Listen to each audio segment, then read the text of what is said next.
My name is Shuxian Situ. I'm a rising senior majoring in public health science at UMass Amherst. Thanks to the HCC program, I had the opportunity to intern at Partners HealthCare this summer with the team called Partners eCare PMO Tools and Method. Partners eCare use a web-based work management and project management software called Workfront. My team is rolling out Workfront to Partners eCare while shifting the focus from time tracking to work management.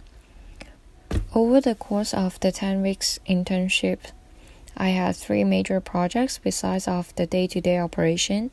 One was developing the metrics and visualization to measure the compliance of time tracking.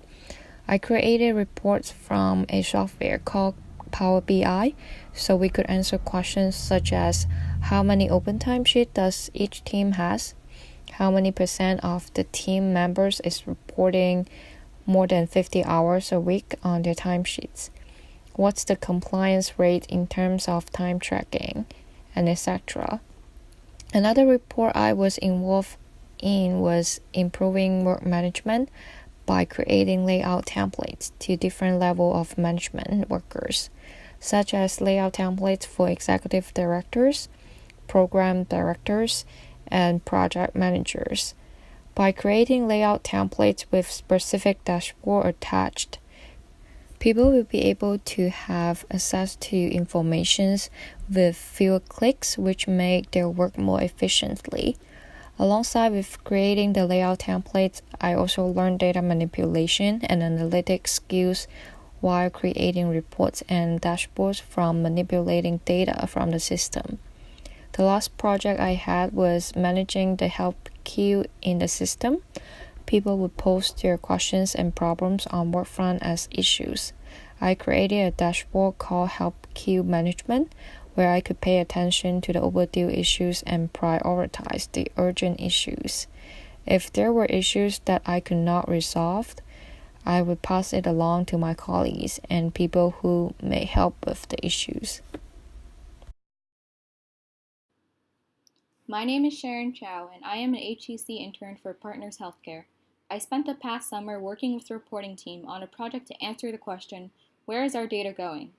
The reporting team develops extracts, a kind of data report, for consumers throughout the Partners network. Some examples of these extracts are the number of births per month at MGH, or the revenue cycle spending for Newton Wellesley Hospital. These extracts are sent periodically to customers, so it can be daily, monthly, or annually. For the past 5 years, the reporting team has been busy churning out extract after extract for consumers since transitioning to Epic, a new health system software.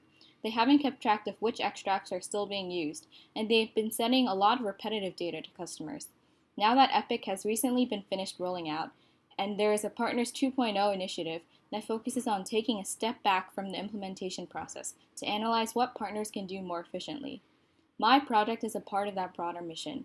I drafted, sent out, and analyzed the results of a survey to extract users in order to find out 1. Who is using the extract data? 2. What is the primary data? And 3. How are consumers using the extracts?